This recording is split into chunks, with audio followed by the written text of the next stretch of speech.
नमस्कार विद्यार्थी मित्रांनो, आज आपण पाहणार आहोत class 6 subject mathematics chapter number 2 line and angles. या चॅप्टरमधील आपण एक्झरसाइज 2 पाहणार आहोत। यामध्ये क्वेश्चन नंबर 1 आहे, choose the correct option a complete angle contain the dash dash right angle solution. A complete angle आपला 360 डिग्री असतो आणि राईट अँगल असतो 90 degree. The number of right angle is the complete answer. The correct answer is option 4 हे त्याचं answer असणार आहे। हे आपलं correct answer. Okay, right angle हा आपला 90 डिग्री असतो आणि कंप्लीट अँगल 360 डिग्री असतो। तर हे विद्यार्थ्यांनी लक्षात घ्यायचं आहे। Then after part second part आहे आपला filling the blank. Part each resulting angle will be a straight angle. Straight angle is the 180 degree. Number of the equal parts is the 3। Each angle is the 60 degree is an acute angle. म्हणजे आपला answer येत आहे acute angle. Okay, कारण की 180 degree जे आहे 180 डिग्रीचे आपण 3 पार्ट जर केले म्हणजे 3 डिवाइड केलं तर प्रत्येक अँगल आपला 60 डिग्रीचा येतो, म्हणजे त्याचा आन्सर ॲक्यूट अँगल येत आहे।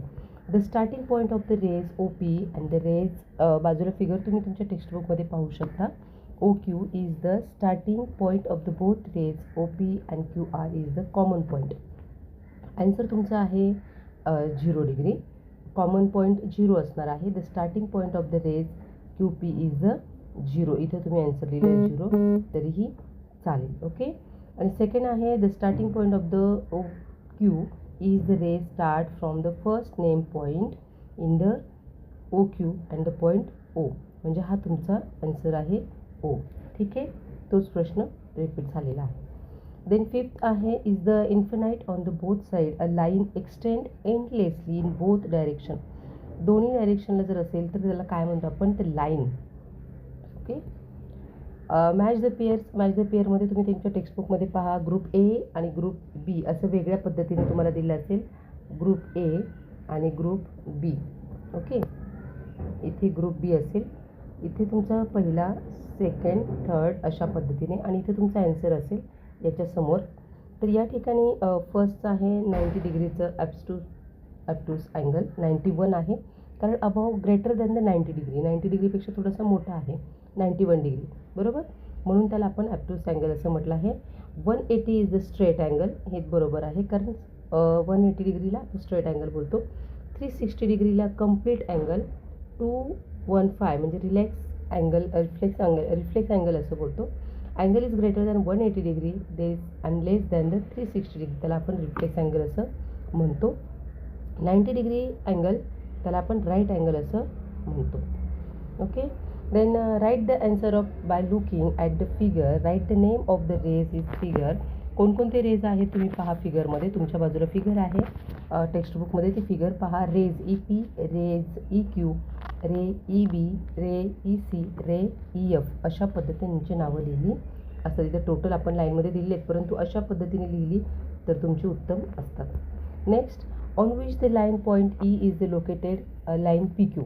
पी क्यू लाईनमध्ये तुमचा ई कुठे लोकेटेड आहे, तर point E is located on line the P Q and C F. Right the name of the segment is the figure. The segment line segments are. Line segment म्हणजे लाईनचे तुकडे छोटे छोटे किती आहेत पहा, A D, D E, B E, C E, E F अशा पद्धतीने, परंतु फायनल आन्सर तुम्हाला इथे दिलेला आहे। Then right the name of rays whose straight point of the E. Straight point starting point जर ई असेल, स्टार्टिंग पॉईंट ई असेल तर किती रेज होतात पहा, E P, E Q, E B, E C आणि rays E F. What type of the angle is the B E Q. कुठल्या टाईपचा अँगल आहे, तर हा राईट अँगल ट्रायंगल आहे। इथे आहे बी, इथे ई आणि इथे आहे क्यू, बरोबर, म्हणजे हा जो मधला भाग आहे तो आहे 90 डिग्रीज। सेकंड आहे अँड लेस दॅन 180 डिग्री, म्हणजे B E is obtuse angle. Okay, greater than 90 हा 90 डिग्रीपेक्षा जास्त असणार आहे, म्हणजे आपला असा येईल अँगल असा, याला आपण ऑब्ट्यूस अँगल असं म्हणतो। ओके, क्वेश्चन आन्सरमध्ये दिले पहा, angle B E Q is greater than 90 degree, म्हणजे राईट अँगल येणार नाही, less than 180 degree. Next, thank you. असेच नवनवीन शैक्षणिक व्हिडिओ पाहण्यासाठी चॅनलला सबस्क्राईब, लाईक, शेअर जरूर करा।